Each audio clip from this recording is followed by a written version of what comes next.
এটা হচ্ছে আপনার 2 তলা ছাদের পরে বিল্ডিংটা হচ্ছে।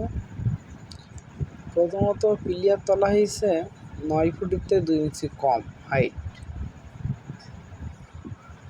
তারপরে আপনার গাঁথনি করা হয়েছে 7 ফুট হাইট, লিন্টন দেওয়া হয়েছে, জানালাগুলো 5 ফুট বাই 5 ফুট, আর দরজার হাইট আছে 7 ফুট আছে, আর আছে 40 ইঞ্চি। সিঁড়ি আছে 6 ইঞ্চি হাইট আর 11 ইঞ্চি লম্বা।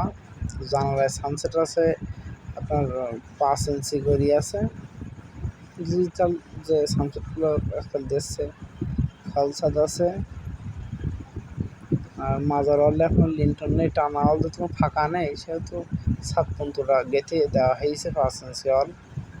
আপনারা অবশ্যই খেয়াল করবেন, আর যারা নতুন বিল্ডিং করছেন তারা অবশ্যই দেখবেন, আমাদের চ্যানেল সাবস্ক্রাইব করবেন, আর প্লেয়ারগুলো সিপিং করে নেবেন।